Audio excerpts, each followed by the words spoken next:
Hey everyone, Sky here to discuss The Equalizer 2, starring Denzel Washington, Pedro Pascal, Ashton Sanders, Orson Bean, Bill Pullman, and Melissa Leo, and directed by Antoine Fuqua. Now, I have to say, I know of the TV show, I forgot to say that last week, but I've never seen it or any images of it. But as long as Denzel is carrying it, it's fine with me. So let's get right into this. Denzel Washington is back and better than ever as Robert McCall. On the Turkish railway on the way to Istanbul, Mr. McCall finds a little girl with a criminal who is her father, and he fights him and his goons and kills all of his goons and lets the criminal boss, who's the father, try to do the right thing and bring the little girl back to her American mother.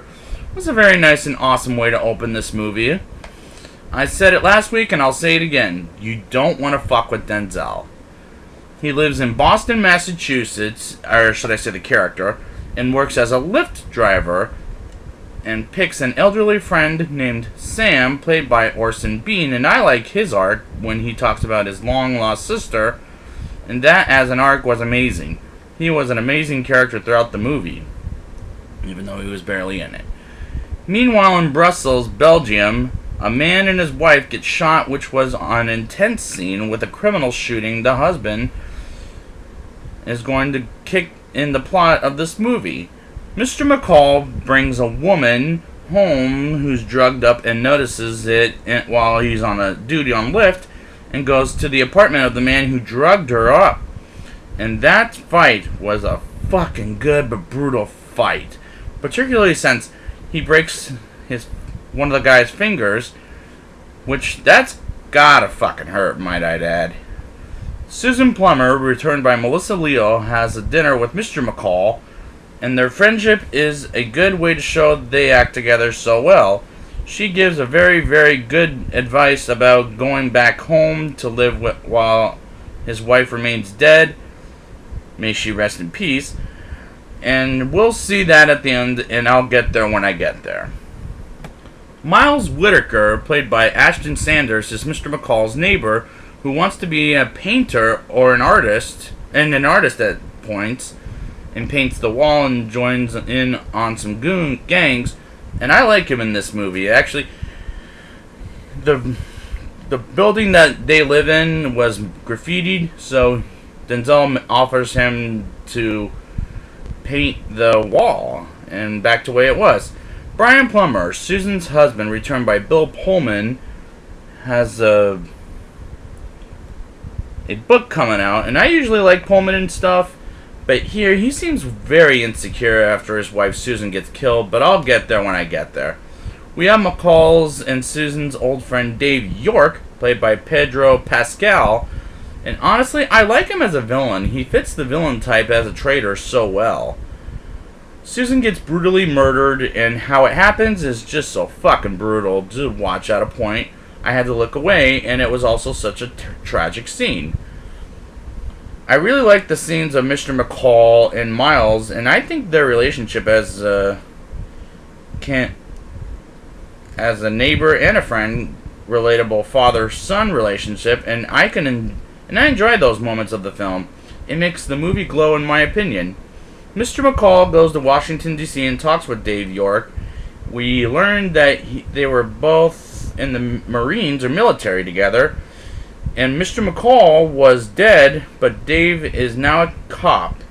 But wait until Mr. McCall finds out later, but in the meantime, I won't spoil it, their scene together was above average.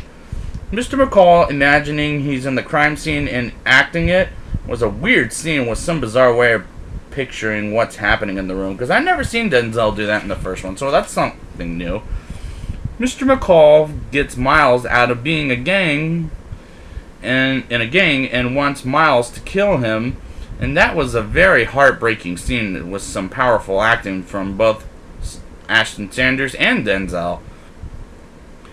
While driving some assassin to the wrong place, even though he was going to the airport originally, but he's trying to find Mr. McCall just to kill him, and almost kills Mr. McCall, but Mr. McCall kills the assassin's ass.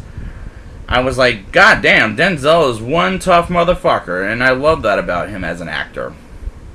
Dave, with his family, gets a visit from Mr. McCall, and he finds out who the killer of Susan is. Are you ready for this? Dave. Dave York himself. And his goons, or his military buds, him and McCall's, are going to war with Mr. McCall. And that's a very daring thing of Dave to kill Susan and now going to war with Mr. McCall. Dave's goons, go after Brian, and Mr. McCall gets him out, which was close to his death. But the one that felt very intense was Miles, hiding behind the bookcase where he keeps his military stuff.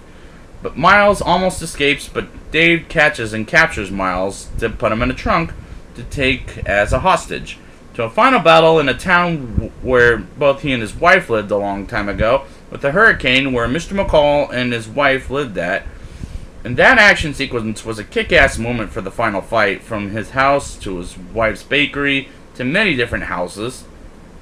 And the Mr. McCall versus Dave fight was again a brutal fight after Miles gets shot in the leg, but but luckily Mr. McCall wins the fight and helps Miles heal his shot wound. Miles finishing painting the wall with some art in it. Sam reunites with his sister, and Mr. McCall is now living in his house he lived in with his wife when she was alive. It's such a great ending in my opinion. Now it's time for the rating.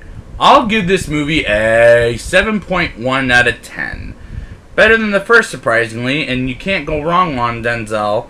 I like the characters, the action was badass, and I recommend you see this movie. Like I said earlier, and I'll say it again, Denzel is back and better than ever, and Antoine Fuqua is a great director to Denzel. From Training Day to this, to Magnificent Seven, to now this movie.